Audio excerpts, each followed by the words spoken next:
1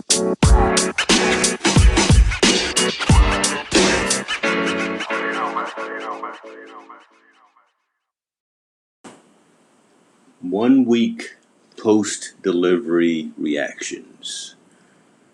So it's been about a full week, you guys, since I took delivery of my Tesla Model S. Look, I've been waiting for this car for about 8.5 years. I was granted an extended test drive of the first Roadster back at CES a little over 8 years ago, and have fell in love with the vehicle, the technology, the purpose, and the mission of the company ever since. What I wanted to do today was kind of give everyone a truly unbiased review of expectation versus reality, and an understanding really of what it's like to make that switch from internal combustion engine to a vehicle that is 100% all electric. It's a learning curve for sure. It's an interesting experience. We've done 2 road trips with the Model S, and let me tell you something, range anxiety is real. But all that being said, first and foremost, believe the hype. Driving a performance all-electric vehicle is truly a joy, and I do believe that the future is here now and is within financial reach of the majority of society.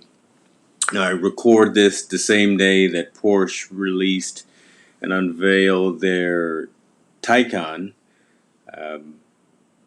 which looked phenomenal.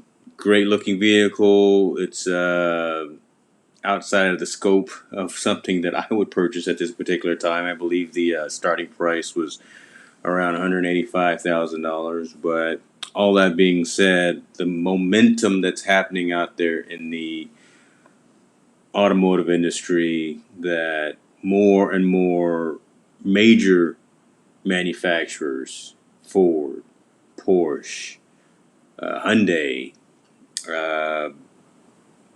and others like them, right, are making 100% electric vehicles.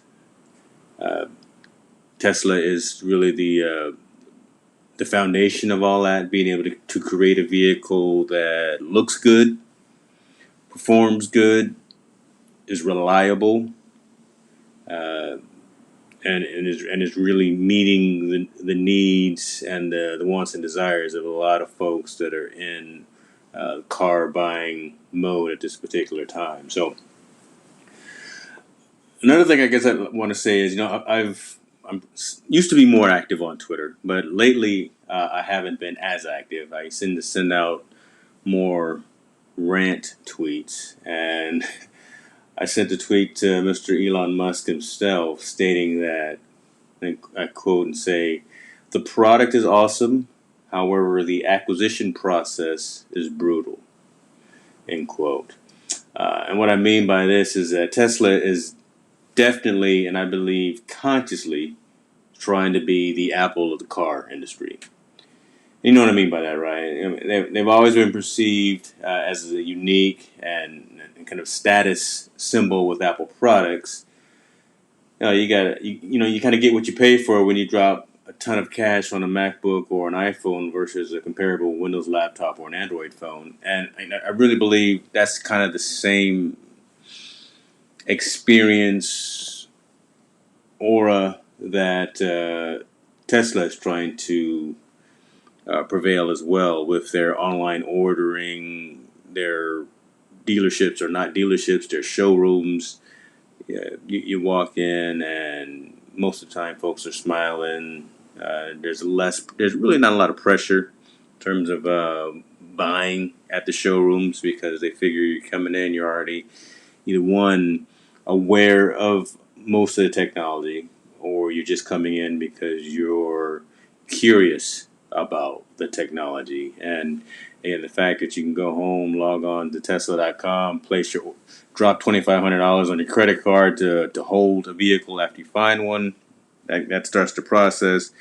And then, depending on if it's being built or if it's a used vehicle, in about 2 weeks, you got a car.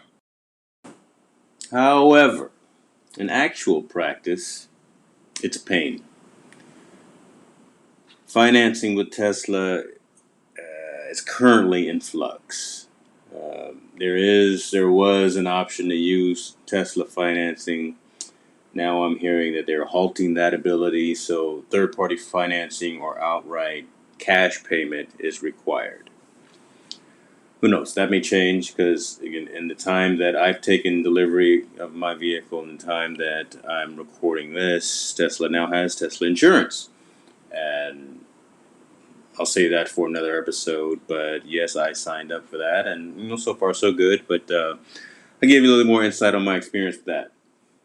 Uh, Buying new or used kind of gets you assigned to different delivery advisor teams, as they call them. But still, the lack of kind of timely communication between you, the consumer, and those teams can be frustrating. Now, no, when I say timely communication, bear in mind that when you're dropping anywhere from, let's say, $40,000 to $90,000 on a vehicle that you've probably never seen, more than likely never driven, you as a consumer kind of want to be kept in the loop daily during that process. It doesn't matter if you're having a new vehicle build or if you're getting a used one that you saw listed on the Tesla website. That's kind of where the process breaks down because there's still a lot of back-end administrative and operational things that need to happen, right? So you solidify your financing, you upload all of your documentation to your portal, your insurance stuff, when you make that initial payment. Just a lot of things happen without a feedback mechanism as you're providing a lot of information to the company. And then probably 72 hours before you're expected to take delivery, that's when you get phone calls, that's when you get the emails saying your vehicle is ready, come pick it up at the factory, which, again, you got to plan for that. I live in Roseville, 30 miles north of Sacramento, here in Northern California, and I had to go pick my vehicle up at the factory down in Fremont, which is in the Bay Area. I always love going to the Bay Area. No, don't get me wrong on that. But I got a one-way train ticket from Sacramento to Fremont, and then Uber over to the factory. So those types of logistics, right? Those are the kind of things that you've got to plan for. You got to be cognizant of to take delivery of your vehicle. Now, it may be different if I was getting a brand new vehicle as opposed to a used one. They probably could have, if they had it at the service center here in Rockland, which is not too far from me. But then again, that would have been a $2,000 transfer charge from the factory up to here. So I'm not going to pay $2,000 to have a vehicle shipped up here on the truck when I can pay $30 for a one-way ticket on Amtrak to go down there and pick it up. Look, right, thus far, right, what is this, 15 minutes of this podcast have seemed like they've been negative, but really everything about my car, my Model S 75D is phenomenal. I love the vehicle. I love the car. I love everything about it. I am not going back to a gas-powered car again.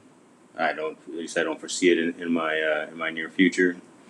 I love laughing as I pass by gas stations and just think that I will never have to do that again in my foreseeable future. I plug the car in at home at night, and I have 259 miles of range, and that gets me everywhere I need to be for an extended period of time since my commute is relatively short. Um, Heck, I've got my parents going on a test drive Model 3 later on this week. They sat in my car and were completely floored by the experience and by the capabilities. So who knows? I may get a chance to use my referral code on them. More to come, you guys. I had my first experience at the service center today. I'm actually recording this while my vehicle is at the service center. There were a couple of things when I got it that I wanted to have addressed, and they're covering that without any additional charge. And I'll record an episode, let you guys know what that experience was and is like in terms of scheduling an event for service through the app, taking it down there, and how long it takes, and then kind of what that experience is after I pick the vehicle up. So stay tuned for that. Look, give me an email. Hit me up on Twitter at James Hicks. Email me, james@hicksnewmedia.com, if you got any questions. I think I'm going to be doing more and more episodes around electronic vehicles, heavily towards Tesla, obviously, but I think just around this whole EV phenomenon that's happening and the fact that it's catching on, I'm loving that fact. So I really want to be a collaborative effort here and not just be someone pushing information that is slanted. Look, I'm going to tell you the good, I'm going to tell you the bad, I'm going to tell you the pros and the cons of what I'm going through as I experience them as well. And if you've got any questions, if you're on the fence of purchasing one of these vehicles, I'll answer any questions that I may be able to answer for you. That being said, thanks again, you guys, for tuning in. James Hicks here from Hicks New Media. We are on infotainmentnews.net. Hit me up on Twitter, like I said, Facebook, all those social platforms, and we will talk soon. Be well.